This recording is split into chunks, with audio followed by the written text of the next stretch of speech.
Hoje, 7 de janeiro de 2009, recomeça um ano.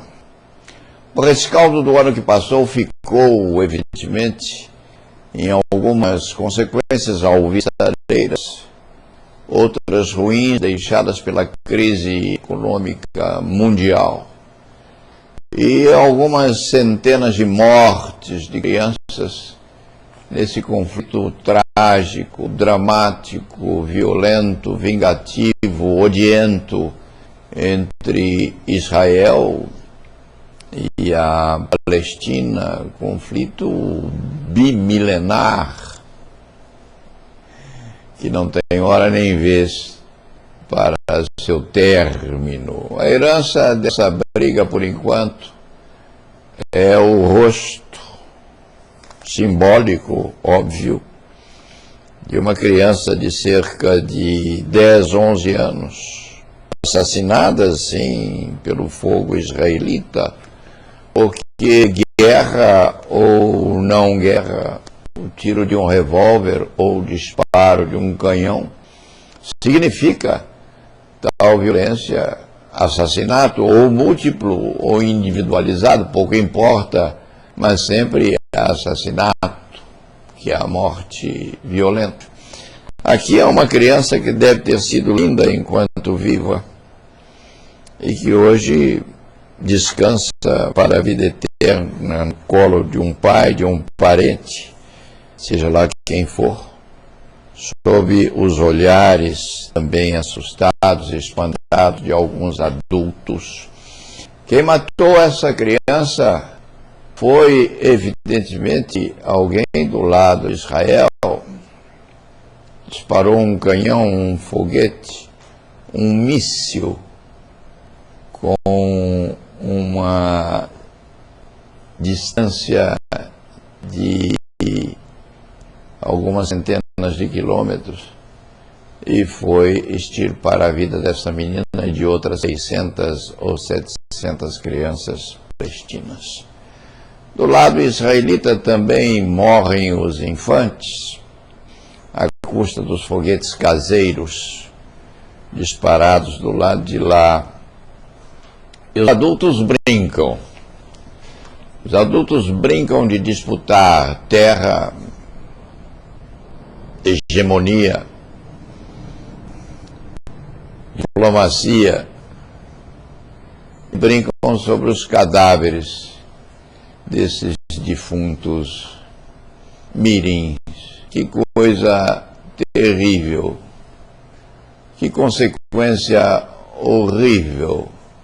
Os ministros colocam seus sobretudos, seus agasalhos, suas roupas de boa procedência e vão disputar diplomaticamente a quem pertence o território X ou de quem é a terra Y e sapateiam sobre os defuntos.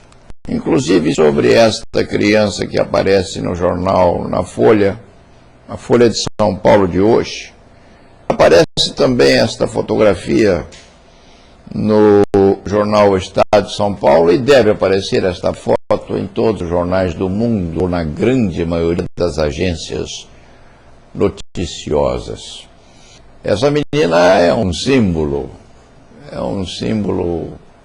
da irresponsabilidade do ministro judeu e da falta de responsabilidade daqueles que disputam do lado de lá da Palestina, a saber quem tem razão nessa briga cruenta da qual o resultado é multiplicado sobre a foto dessa criança. No fim das contas, o que adianta o repúdio? No fim das contas, qual a consequência, qual a falta ou qual a potencialidade, se assim se puder dizer, das recriminações vindas de pigmeus postos do outro lado do mundo? A quem entristece a foto da criança? O ministro de Israel pode dormir com essa foto embaixo do travesseiro, se travesseiro houver, e pode fazer suas lamentações no muro que lá existe, e quando não estiver endurecido o suficiente para desprezar esta característica horrível dessa guerra mirim entre esses dois países, essas duas nações, ou coisa que valha.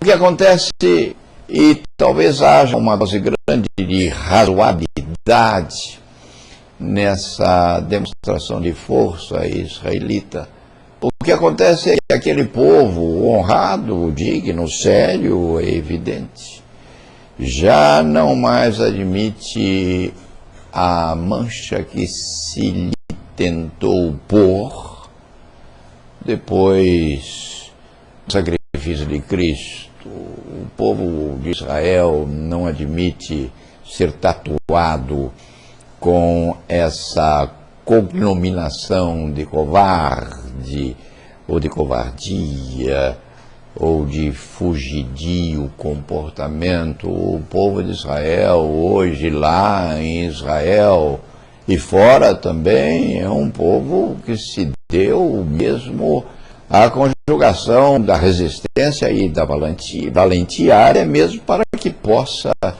sobreviver e manter aquela cognominação de um país regularmente constituído.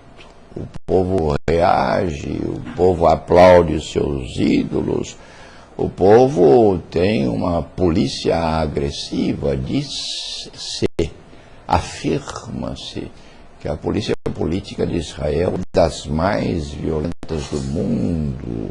Houve época em que o Supremo Tribunal de Israel admitiu a chamada tortura psicológica ou não, pouco importa, não se sabe se isto ainda se mantém, mas houve tempo sim em que a Suprema Corte israelita admitia que se fizesse a prática de tortura naqueles investigados. Bem ou mal, ruim ou bom, não compete ao pigmeu afirmar se Israel tem razão ou não, se palestinos têm razão ou não, se o Hamas tem ou não razão, mas é profundamente triste, é